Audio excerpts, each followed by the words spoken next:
Olá, bom dia. Eu sou Jefferson, sou discente do Programa de Especialização em Educação Profissional para a Docência do Instituto Federal de Educação, Ciência e Tecnologia de Rondônia, campus Zona Norte, do IFRO. Vou apresentar para vocês o projeto de intervenção pedagógica na educação profissional como requisito para a obtenção do título de especialista em educação profissional. A minha orientadora é a doutora Luciana Aparecida Barbieri da Rosa. Bom, a apresentação desse trabalho. Ele foi dividido em eixos tecnológicos, né, que a princípio a gente deveria decidir qual eixo a gente ia trabalhar. Como eu moro numa cidade onde o turismo é muito forte, a hospitalidade, o lazer, a escolha desse eixo se encaixou mais, também pela causa da minha formação. O curso técnico escolhido foi o Guia em Turismo, né? Porque aqui no IF daqui tem uma necessidade muito grande, né, nesse curso, né, na formação desses profissionais, que é muito ausente. E a disciplina, né, a disciplina que seria ministrada, esse trabalho, seria no turismo urbano, né?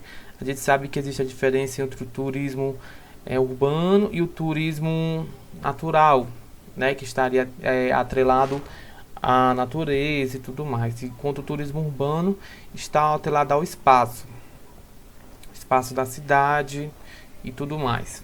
Bom, qual é o objetivo desse trabalho? O objetivo desse trabalho, desse plano de aula, por assim dizer, seria propor rotas turísticas para os comerciantes de Tianguá. Para os que não sabem, Tianguá fica fica no estado do Ceará, na região Nordeste. É um município que é cortado pela BR-222. É um município com grande fluxo de pessoas, com turismo muito forte, como vocês observam aí nas imagens, com cachoeiras naturais, com bondio, e ao lado vocês também podem perceber a foto do próprio IF, né? Então o objetivo desse trabalho é pegar-se o que já tem no meio e transformar. Então seria propor essas rotas turísticas, né, para os comerciantes de Tianguá, e não apenas para eles, mas também para os turistas. E a partir disso, da elaboração dessas rotas, propor a elaboração de croquis, né? Croquis são mapas feitos à mão ou de maneira muito rebuscada, ou cartilhas informativas sobre o turismo urbano como fonte de renda para o desenvolvimento, ou cartilhas informáticas, né, para assim dizer. Essa cartilha ela funcionaria como uma espécie, embora aqui na cidade já tenha algumas cartilhas, mas não de cunho geográfico. Por quê? Porque a gente sabe que há uma grande deficiência no que tange à geografia, né? Muitas pessoas não conseguem se localizar diretamente no espaço, têm dificuldade de conhecer o seu espaço, não conseguem acessar uma rota com facilidade. Então, as cartilhas que já tem aqui sobre o turismo, ela carece dessa informação geográfica, desse caráter de geolocalização e desse caráter de instrução. Então, esse trabalho traria como nesse sentido essa formação, essa instrução para poder possibilitar e incrementar ainda mais o turismo, né? Como seria desenvolvida essa atividade? Bom, essa atividade, como vocês podem ver, ela conta num um plano de intervenção, né, que foi dividido em 3 meses e semanas, entendeu? E também dividido por fases, né? Como vocês podem observar, a primeira fase seria apresentar aos alunos uma apresentação teórica do conceito do turismo, o que é o turismo, né? O que é o turismo urbano e sua importância para a economia, como promover o turismo urbano, o que falta para promover o turismo urbano. E continuando na primeira fase seria a aula de campo. Essa é extremamente importante para todos os profissionais de formação, principalmente para a área de geografia, o turismo em si, né? O turismo logo precisa conhecer o seu local de trabalho, precisa conhecer o espaço em que vai atuar. Então a aula de campo faz uma ferramenta interessantíssima nesse aspecto. E a discussão sobre o espaço urbano, né? Isso tudo no mês de janeiro. Essa primeira fase seria mais uma fase teórica, como vocês podem observar, porque primeiro a gente ia trabalhar a questão da teoria. a discussão sobre o espaço, né, as problemáticas do espaço. Porque, querendo ou não, o turismo faz parte da geografia, o turismo está intercalado na geografia, assim como a geografia está intercalada no turismo, né? Elas estão concomitantes, elas acontecem e estão lá presentes. A segunda fase, que dará-se após a conclusão da primeira, seria a elaboração dos croquis, né? A construção do corredor econômico. Esse corredor econômico seria enaltecer e trazer à tona os principais produtores, né, o que é que tem de econômico naquela área, e com isso também seria a elaboração dos fanzines. Isso tudo na primeira semana de fevereiro, né? Isso tudo em torno de uma semana. E a terceira fase seria a intervenção dessa atividade, a sua aplicação e sua ida ao campo, a sua distribuição gratuita no terminal rodoviário, nos espaços escolares, né, onde transitam os alunos e que muitas vezes desconhecem seu espaço ao redor, e no mais, distribuir pelo pátio da prefeitura, né, tornar-se um projeto que a prefeitura possa distribuir. Então, com isso seria dessa forma, né, a primeira fase, como assim pode-se dizer, seria selecionar também adjacências do centro urbano da cidade como objeto de estudo e prática. Então, nesse primeiro momento, a gente iria conhecer, né, a dinâmica do espaço, compreendendo sua relação com a economia, o motor urbano, o motor econômico, como é que se dá esse processo. Essa aqui é a síntese da primeira fase. A segunda e a terceira fase, né, logo após os alunos estarem a campo e voltarem, eles vão ter que desenvolver os croquis, os fanzines, né, essa fase é a fase prática. Pois a defesa de utilizar o croquis é que ele possibilita uma representação espacial de forma muito simples e direta, não necessitando de programas de geoprocessamentos mais complexos para elaborar esse processo. Então os alunos teriam esse desenvolvimento mais simples.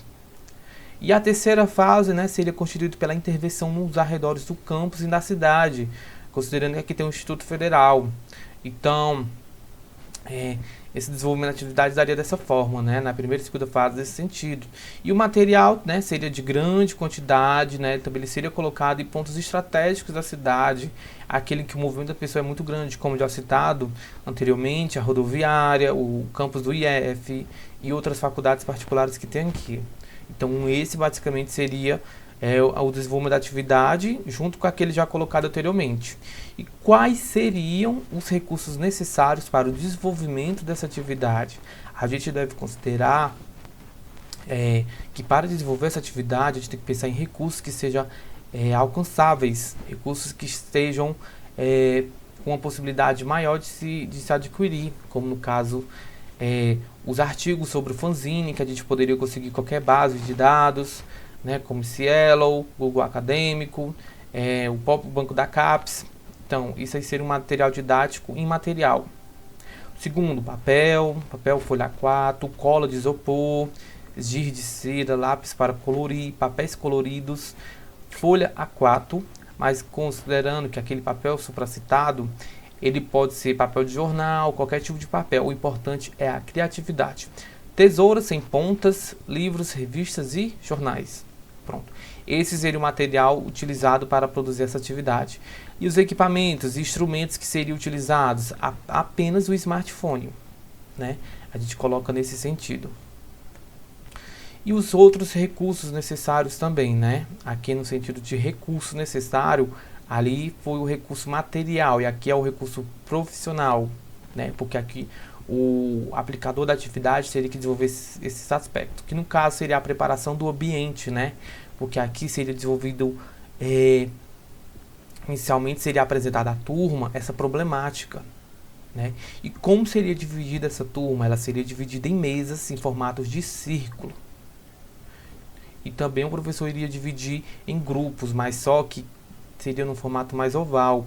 E o professor ia explicar sobre o fanzine, trazer os fanzines que ele possui, explicar sobre o espaço urbano e tudo mais. Essa seria a preparação do ambiente para essa atividade. De maneira breve, a explicação do espaço urbano, é claro, considerando que já foi explicado anteriormente. A organização da atividade. A sala será dividida em grupos de 5 pessoas. Mas por que a defesa do grupo de 5 pessoas?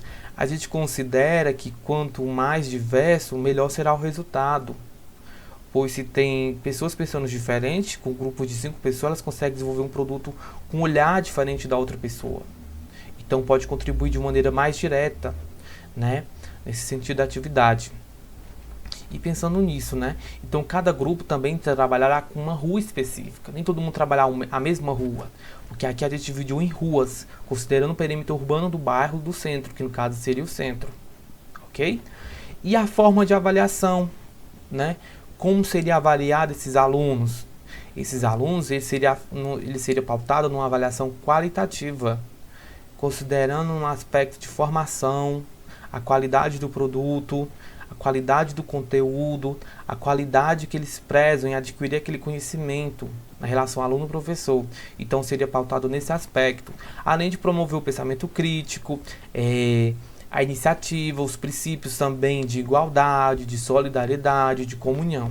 Esse seria o aspecto dessa avaliação. E como seria mensurável essa avaliação?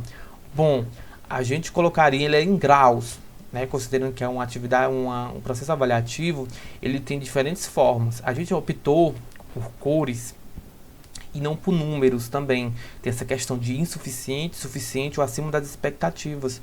Porque colocar classificar o aluno de 0 a 10, embora seja necessário, a gente não vai adotar esse aspecto aqui, a gente vai colocar esse aspecto mais humano, né, mais desenvolvimentista, que no caso, quando o aluno vai ganhar um grau de insuficiente, é quando ele não conseguiu a resolução dos seus problemas e nem a tomada de iniciativa em torno do seu espaço. Ele viu o espaço do jeito que está e não tomou iniciativa para tornar o melhor. Então seria nesse aspecto.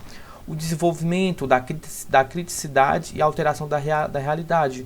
Ou seja, quando o aluno conseguiu desenvolver esse aspecto, ele já é considerado um grau de suficiente.